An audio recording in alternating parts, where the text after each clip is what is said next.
জাইতুনের তেল দাড়িতে চুলে মালিশ করলে দাড়ি চুল সহজে পাকে না। বিশ্বনবী সব সময় দাড়িতে চুলে জাইতুন মাখতেন। আমি নিজেও মাখি প্রতিদিন, আপনারাও মাখবেন। বাজারে পাওয়া যায়, যে বলবেন অলিভ অয়েল, কি বলবেন? অলিভ অয়েল বললে আপনাকে দিবে। স্পেনের, মেড ইন স্পেন, এদের অলিভ অয়েল ভালো। ফিলিস্তিনের যে অরিজিনাল অলিভ অয়েল, এটা ভালো, এটা খাওয়া যায়। তাম্বুতু বিদ্দুহুনি ওয়া সিবগিল আখিলিন, এটার অনেক কাজ, খাওয়াও যায়, মালিশও করা যায়, জাইতুনের ডাল ভেঙে মেসওয়াকও করা যায়। সুবহানাল্লাহ পড়েন। বিশ্বনবী বললেন নি'মাস সিওয়াকিয়াজ জাইতুন, জাইতুনের মেসওয়াক কতই না ভালো। ফাইন্নাহা সিওয়াকি ওয়া সিওয়াকুল আমবিয়াই মিন ক্বাবলি, কেননা আমি বিশ্বনবী নিজে জাইতুনের ডাল ভেঙে মেসওয়াক করি, আমার আগে লক্ষাধিক নবীরা সবাই জাইতুনের ডাল দিয়ে মেসওয়াক করেছে। সুবহানাল্লাহ পড়েন। আপনার দেহের ব্যাড কোলেস্টেরলের লেভেল কমে যাবে যদি জাইতুন আপনি খান। দাড়িতে মাখবেন, চুলে মাখবেন, আবার সালাদের মধ্যেও জাইতুনের তেল দিয়ে খাওয়া যায় যদি এক্সট্রা ভার্জিন হয়। লেস দেন 1% অ্যাসিড দিয়ে এটাকে পিউরিফাইং করলে এটার বলে এক্সট্রা ভার্জিন। এরপর আরেকটা আছে ভার্জিন, 2% অ্যাসিড দিয়ে পিউরিফাইং করে। 3, 4, 5% অ্যাসিড দিয়ে পিউরিফাইং করলে ওটার বলে রিফাইন্ড পিওর। ওটা গায়ে মালিশ করবেন, বরকত আছে না নাই? এজন্য এই দুইটার কসম কোরআনে কেটেছে কে? এরপরে রব্বুল আলামিন বলেন ওয়া তুরি সিনিন,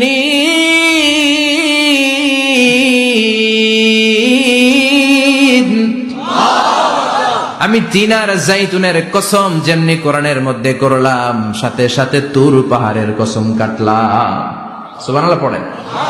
সাউথ সাইনা, দক্ষিণ সিনাইয়ে এই তুর পাহাড়ের অবস্থান। মিশরে দুইটা জেলা আছে, উত্তর সিনাই, দক্ষিণ সিনাই। এই দক্ষিণ সিনাইতে 2285 মিটার উঁচু এই পাহাড়। সাইয়েদনা মুসা আলাইহিস সালাম এই পাহাড়ে উঠে কথা বলতেন কার সাথে? তাওরাতের মতো কিতাবকে আল্লাহ তাআলা কাঠের তক্তার মধ্যে লিখে এই পাহাড়ের উপর নাজিল করেছে। কাঠের তক্তা চিনেন?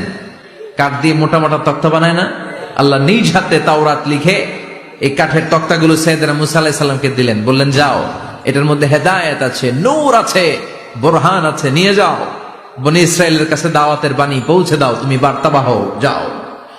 সাইয়েদনা মুসা আলাইহিস সালাম দেখলেন ছোট্ট ছোট্ট কিছু কাঠের ফলকার তক্তা, ভাবলেন কাঁধের মধ্যে তুলে নিয়ে যাই, এর চেয়েও কত ভারী ভারী জিনিস আমি মুসা কাঁধের মধ্যে তুলে বেড়াই। কিন্তু সাইয়েদনা মুসা আলাইহিস সালাম তক্তার মধ্যে হাত দিয়ে দেখে কাঁধে উঠাবে তো দূরের কথা, নাড়াতেই পারে না। সুবহানাল্লাহ পড়েন। কাঁধে উঠাবে তো দূরের কথা, কি করতে পারে না? নাড়াতেই পারে না। মুসা আলাইহিস সালাম ভাবলেন এদিক দিয়ে মনে হয় শক্ত, ওদিকে মনে হয় নরম, ওদিক দিয়ে ধরি, ওদিকে টান দেয়, ওদিকেও নড়ে না, মাঝখানে ধরে টান দেয়, নড়ে না। ঘটনা কি? এর চেয়ে কত বড় তক্তা কান ধরে ঘুরি, আর এগুলো নড়ে না কেন? আল্লাহ জিব্রাইলরে বলেন না একটু হেল্প করতে? আল্লাহ বললেন যাও, তোমারে হেল্প করতে কইছে।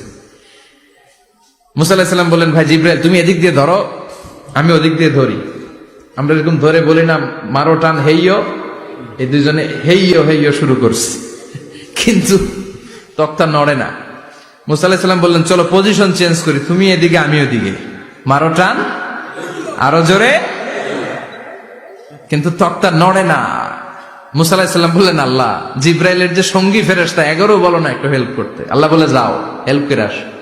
এবার সবাই মিলে মারো টান আরো জোরে, গায়ে যত জোর আছে। মুসা আলাইহিস সালাম তক্তা ধরে টান দিলেন, টানের চোটে প্রত্যেকটা লোমকূপ দিয়ে ঘাম বেরোতে শুরু করেছে। এক একটা টানে কোমরের রক ছিঁড়ে যাওয়ার অবস্থা, কিন্তু তক্তা নড়ে। আল্লাহ ডেকে বললেন মুসা রক ছিঁড়ার দরকার নাই, আর ঘেমে অস্থির আর ঘর্মাক্ত হওয়ার দরকার নাই। আসলে তক্তার এত ওজন না, কিন্তু তক্তার মধ্যে যে বাণীগুলো আছে বাণীগুলো কার? এটা আমার বাণী রে মুসা, এগুলো আমার কথা, এগুলো আমার দেওয়া কিতাব, এগুলো সাধারণ দুনিয়ার বাণী নয়, সাধারণ কথা নয়। এই জিনিসটা বোঝাবার জন্য তক্তার ওজন আমি বাড়িয়ে দিয়েছি। এবার ফেরেশতার সাহায্যের দরকার নাই, নিজেই টান দাও, দেখবা উঠাতে পারবা। সাইয়েদনা মুসা আলাইহিস সালাম এখন থেকে টান দিয়ে কাঁধে নেওয়া যায়। সুবহানাল্লাহ পড়ে। এই যে তুর পাহাড় তিনি মুসা আলাইহিস সালামকে দিয়েছিলেন, যেই পাহাড়ের উপরে, পাহাড়টার নাম তাওরাত কিতাব যে তিনি দিয়েছিলেন, যে পাহাড়ের উপরে, ওই পাহাড়টার নাম কি? তুর পাহাড়। বিশ্বনবী মেরাজে যখন গিয়েছিলেন সাইয়েদনা জিব্রাইল এই তুর পাহাড়ে বিশ্বনবীকে নামিয়ে বললেন অন্ধকার, ইয়া রাসূলুল্লাহ উদউল্লাহ, আল্লাহর কাছে দোয়া করেন। বিশ্বনবী বললেন জিব্রাইল দোয়া করলাম, কিন্তু কোন জায়গায় কোন পাহাড়ের উপরে আমারে নামালা? আমি তো এলাকা চিনি না, পাহাড় চিনি না, কোন পাহাড় এটা? সাইয়েদনা জিব্রাইল বললেন, নবী, হাদিহি জাবালু মুসা তুর সাইনা, এটা আপনার ভাই মুসার পাহাড়, তুর পাহাড়। সুবহানাল্লাহ। এটার চূড়া বিশ্বনবী দোয়া করেছেন। এবং ইয়াজুজ মাজুজের আক্রমণ থেকে বাঁচার জন্য ঈসা আলাইহিস সালাম কিয়ামতের আগে সব মুমিন বান্দাদেরকে নিয়ে তুর পাহাড়ের উপরে উঠবে। সুবহানাল্লাহ পড়েন। আমি নিজেই তুর পাহাড়ের উপরে উঠছি 2 বার জীবনে। আমি মিশরে ছিলাম তো, ওখানে আমি শিক্ষা সফরে 2 বার আমরা প্রায় তুরে সাইনাতে সফর করতাম। ঠান্ডা একটা এলাকা, মিশরে, পুরো মিশরে গরম, ওদিকে ঠান্ডা। 3 ধর্মের লোকদের জন্য এটা একটা তীর্থস্থান, সবাই যায়। ইহুদিরা যায়, খ্রিস্টানরা যায়, আমরাও যেতাম।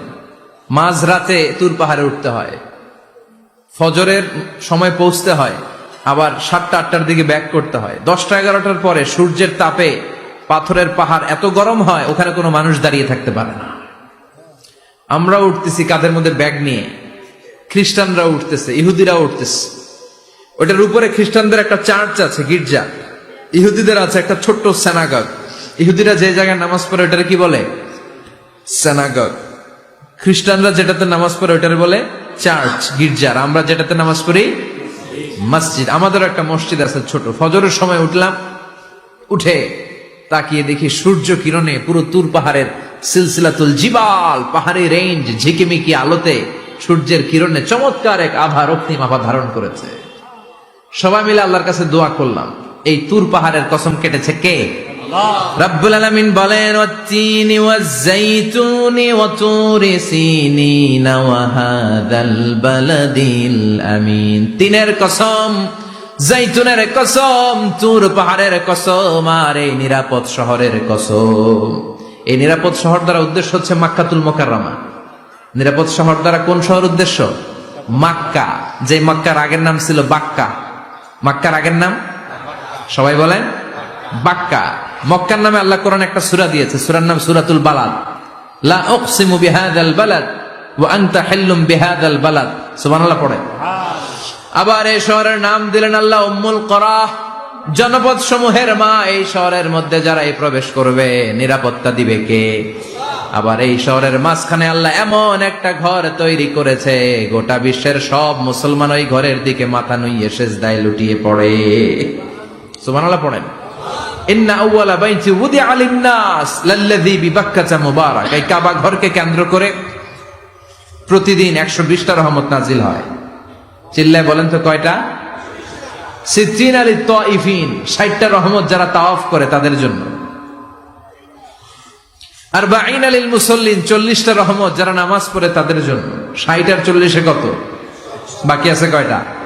ওয়াল 20 লিন-নাযিরিনা ইলাল কাবা, বাকি 20টা রহমত যারা তাওয়াফও করে না, নামাজও পড়ে না, শুধু কাবার দিকে তাকিয়ে থাকে। সুবহানাল্লাহ পড়েন।